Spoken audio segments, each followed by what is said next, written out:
Do you think this whole clown thing went too far? What kind of person would do that? Standing around in clown costumes hoping to get a reaction?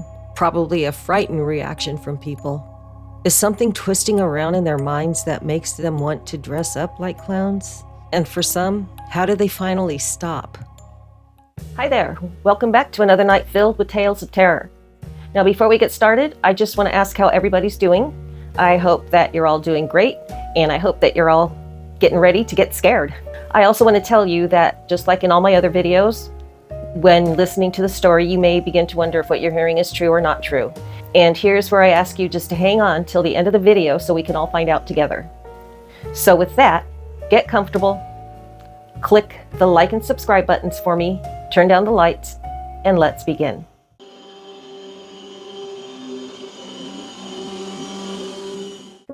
Brenda had no idea how he could know where she lived. They only ever saw each other that one time while getting coffee. Gigi told her to call the police and call her back immediately afterwards. Brenda didn't have a choice, so they hung up and Brenda dialed 911. The dispatcher picked up after the first ring. 911, what's your emergency? Brenda was already fumbling with her words.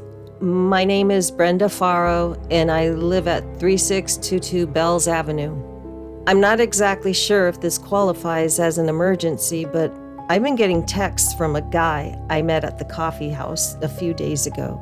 And I know that's not weird or strange, but tonight he texted me and basically told me he was watching the news like I was. Then later, I heard tapping on my window, and so I checked to see what it could be, and 3 hours later, I get another text from him with a picture of me looking out my window. The dispatcher asked if she was alone, to which Brenda replied yes. Then she asked if her home was secure, and again Brenda replied yes. Finally, the dispatcher asked Brenda if she felt if she were in danger, to which Brenda replied, no, not really. The dispatcher left it to Brenda's discretion as to send a squad car over or not. If she decided not to, she could just go to the police station in the morning and file a report to get it on record. Brenda opted not to have the police show up at her house and just go to the station in the morning. Being the dutiful friend, Brenda called Gigi back and told her she did call the police and she would be going to the police department in the morning to file a complaint. Gigi was not too happy with that, but what could she do? Brenda was a grown woman. In the morning, Brenda got up and started over to the coffee house. She pulled up in her car and paused. She looked around and got out of her car and hurried inside. Harry was there, as usual, to greet her with a friendly wave and smile. She actually felt relieved seeing him. She waved and smiled back at him. She placed her order and waited for her coffee to be made. Harry called out for Brenda to get her coffee. As he handed it to her, he held on to it for a second before releasing it. Don't spill. Harry smiled. Thanks, Harry, she said and left. Harry's day was made. He watched her leave and get into her car. As promised, Brenda went to the police, told them all about how she met Steve and about how he was a clown in costume. She told them that he said he worked as a pediatric surgeon, but she never got which hospital he worked at. Nevertheless, she gave them all possible information. They even took Steve's number and suggested she block him, saying he'll likely go away, and that was it. Brenda thanked them for their time and left. As she was getting to her car, her heart about stopped. There was a guy dressed like a clown across the street from her, staring at her. He was motionless. He just stared.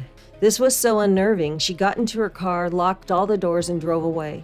She kept looking in her rear view mirror to make sure he wasn't following her. She ended up hitting the car in front of her at a red light. Can this day get any worse? Never ask that. She and the other driver exchanged information and both went on their way. It hit her how easily she gave up her personal information to this guy whose car she just hit. What if he ends up becoming a stalker like Steve is? There, she said it. She thinks Steve is a stalker. She got to work. The day rolled right along. Come 3 o'clock, the bell rang and the kids were on their way home. They were excited since it was Halloween and candy galore was waiting for them. Brenda wished them all a happy Halloween and to be safe. Brenda sat at her desk to take care of grading papers and a few other things before leaving for the weekend. It was after 5 when Brenda locked up her classroom. She saw parents accompanying their kids in costumes, getting an early start on trick-or-treating. From the corner of her eye, she saw that clown again. It was the same clown. Well, it looked like the same clown. This time he walked away. She decided to confront him if indeed it was Steve and marched over to where he had just turned the corner. With another skip of her heart, her eyes were immediately accosted with a whole front yard filled with clown mannequins and a scary little haunted carnival set up for the kids to go through to get their candy. There were happy clowns, sad clowns, creepy clowns, and the clown she just saw. She marched over to him, grabbed his arm and said, "Hey!" The clown turned around and looked at her. It wasn't him. She didn't know who it was. "Can I help you?" the clown asked. Brenda shook her head no and walked away. The clown went about his business directing kids into the haunted carnival. Embarrassed, Brenda got into her car and drove to the store, buying a 6-pack of beer and a bag of candy. At home, she was getting her fair share of trick-or-treaters. She was having a good time taking her mind off things. The doorbell rang, and it was another group of kids in costumes. She handed out candy and compliments to the different costumes she was seeing.